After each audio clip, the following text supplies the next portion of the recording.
हमारे देश का नाम भारतवर्ष जिन भरत के नाम पर पड़ा उनके बेटे थे राजर्षि शतशृंग।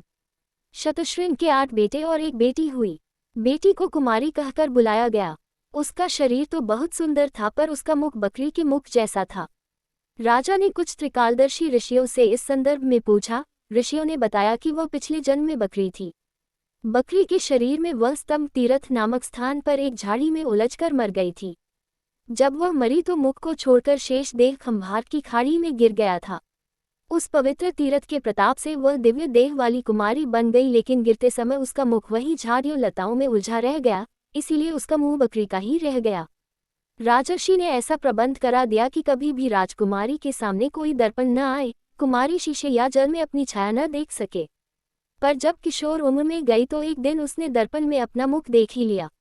अपना बकरी जैसा मुख देखते ही उसे अपने पिछले जन्म की याद हो आई। उसने अपने माता पिता को अपने पिछले जन्म के बारे में सब कुछ बता दिया और कहा कि मुझे अपना चेहरा ठीक करने के लिए खंभार क्षेत्र जाना होगा। माता पिता की अनुमति लेकर कुमारी वहां पहुंची और उसने अपने पिछले जन्म के सिर को लताओं में से ढूंढ निकाला और उसका खंभार तीरथ में दाह संस्कार किया। हड्डियों और राख को खंभार तीरथ के पवित्र जल में डाल दिया।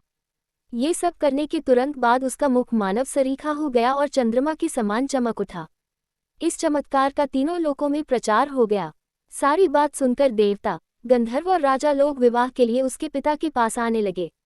जो लोग राजकुमारी का उपहास करते थे वे अब उससे विवाह को लालायित रहने लगे। राजकुमारी को आभास था कि ये सब उसके सौंदर्य पर मुग्ध है, हृदय से कोई लगाव नहीं।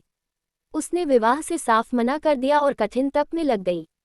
उसने 1 साल तक की कठोर तपस्या के बाद भगवान शंकर प्रकट हुए और वर देने को कहा। कुमारी ने कहा, यदि आप प्रसन्न हैं तो इस तीरथ में आपका वास हो। भगवान शंकर ने उसकी प्रार्थना स्वीकार कर ली। वहां के शिव बरकरेश्वर नाम से प्रसिद्ध हुए। ये बात सब जगह फैल गई तो नागों का राजा स्वस्तिक पाताल लोक से कुमारी को देखने स्तंभ तीरथ आया। स्वास्तिक भगवान शंकर के स्थान के करीब जहां धरती फोड़कर बाहर निकला था, वहां उसके आने से बने कूप को उसके नाम पर स्वस्तिक कुआं रख दिया गया। इसमें हमेशा गंगा जल भरा रहता है। भगवान शंकर से वर पाने में सफल हो कुमारी अपने माता पिता के पास सिंगलद्वीप लौट आई। राजा शतशृंग अपनी कन्या की बातों को सुनकर चकित रह गए। शतशृंग ने देश को 9 भागों में बांट दिया। 8 बेटों को एक एक और एक भाग कुमारी को दिया। उसको जो हिस्सा दिया उसको कुमारी का खंड कहा गया, जिसमें पारियात्र पहाड़ भी था। ये पर्वत आर्यावर्त की दक्षिणी सीमा पर था, जिसे आजकल हिंदुकुश कहते हैं। गुप्त क्षेत्र में कुमारेश्वर का पूजन करती हुई कठिन तपस्या करने लगी। शिव जी तप से प्रसन्न हो वहां प्रकट हुए। उनकी आज्ञा से कुमारी ने तब महाकाल को अपने पति के रूप में चुना और उनके साथ रुद्रलोक चली गई। यह मंदिर कुमारेश्वर के नाम से प्रसिद्ध हो गया। कुमारी रुद्रलोक पहुंची तो पार्वती जी ने उसे गले लगाया और चित्रलेखा नाम से अपनी सखी बना लिया।